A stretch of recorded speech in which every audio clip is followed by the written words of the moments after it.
आजकल के नेता खूब गजब ढा रहे हैं। आजकल के नेता खूब गजब ढा रहे हैं। एक दूसरे पर जूता चला रहे हैं। वाह वाह वाह वाह, क्या एक दूसरे पर जूता चला रहे हैं। स से सरौता पढ़ा था हमने बचपन में साथियों। स से सरौता पढ़ा था हमने बचपन में। स से अब तो शराब लोगों को पढ़ा रहे हैं। आजकल के नेता खूब गजब ढा रहे हैं। आजकल के नेता खूब गजब ढा रहे हैं। 50 दिन मांगकर सत्ता में आए थे। कहे थे भैया भाई बहनों मुझे 50 दिन दे दो, भारत की स्थिति सुधार देंगे।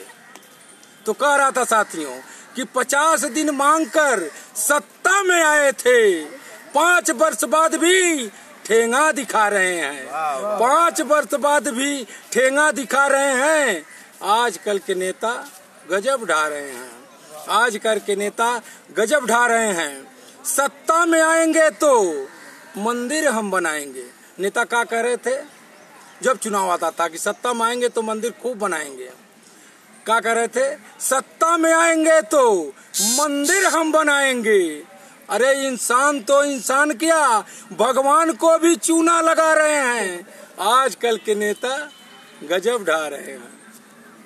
आजकल के नेता देखिए भाई, ये ऐसे नेता हैं साहब, इंसान को छोड़ दीजिए भगवानों को नहीं छोड़ रहे हैं।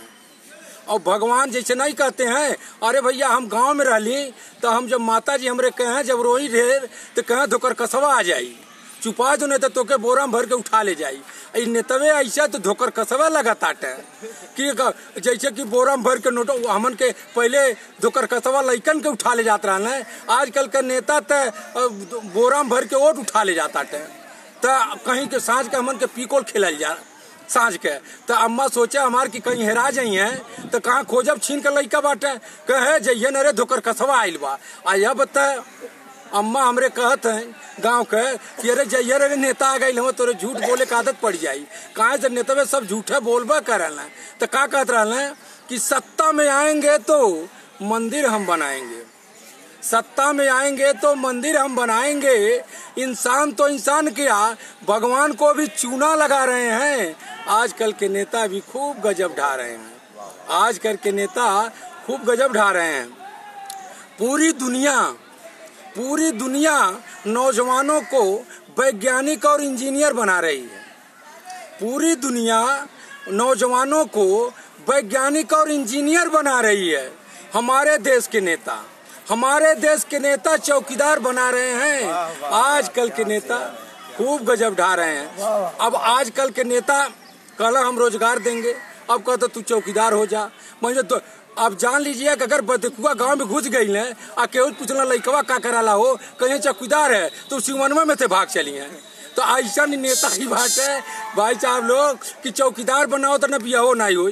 अगर कौनो प्राइवेट काम करे, बाबू है भाई प्राइवेट काम करता है तभी बड़ देखुआ लगे ना दौरी ना दे दिल गाँव में। लेकिन सुनला जाऊँ की चौकीदारी कराला हो, सोने वाले सोते रहो, जागते वाले जागते रहो। सोचेगा अपन लड़की हम दे देंगे तो लड़कियों को नहीं सोते दे राती, कहीं सोने वाले सोते रहो जागते रहो।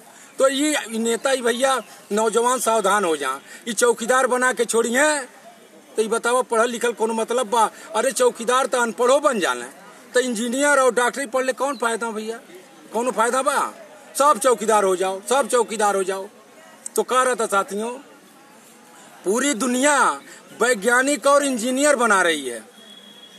अमेरिका में सिलिकॉन वैली में जाके देखा साथियों वो तहलका क्यों मचाता है, क्यों हिटलर बना हुआ पूरे विश्व का। वो वैज्ञानिक इंजीनियर बना रहा है, न कि चौकीदार बना रहा है। पूरी दुनिया वैज्ञानिक और इंजीनियर बना रही है। हमारे देश के नेता चौकीदार बना रहे हैं। आजकल के नेता खूब गजब ढा रहे हैं, खूब गजब ढा रहे हैं। गरीबों को ट्रेनों में खड़े होने की जगह नहीं।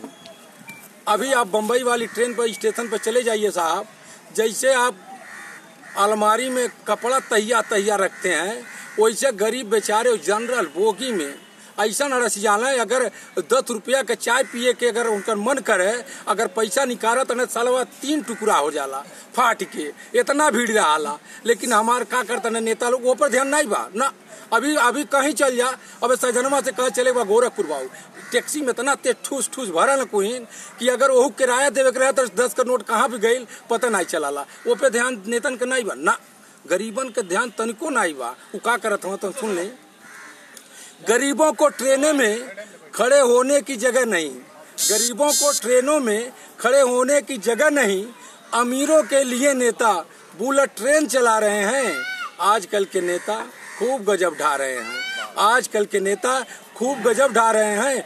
विकास के मुद्दे पर कभी लड़ते नहीं चुनाव। आप भाषण सुनी ना टीवी पर, देखी देश खतरे में है, नौजवानों का सम्मान नहीं, कभी नहीं पूछते हैं। गरीब जो बेचारे अभी घंटा घर में चले जाइए, कितने बेचारे आके बैठल बाटे, केहू हमके मजूरी दे दे, केहू हमके 2 पैसा का काम दे दे।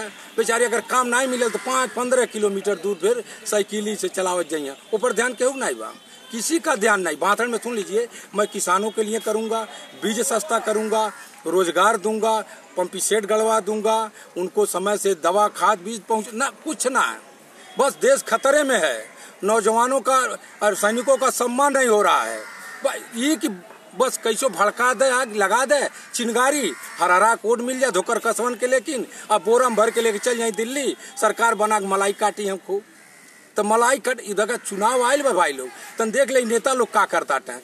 विकास के मुद्दे पर कभी लड़ते नहीं चुनाव, विकास के मुद्दे पर कभी लड़ते नहीं चुनाव। जुमलेबाजी करके अपनी कुर्सी बचा रहे हैं।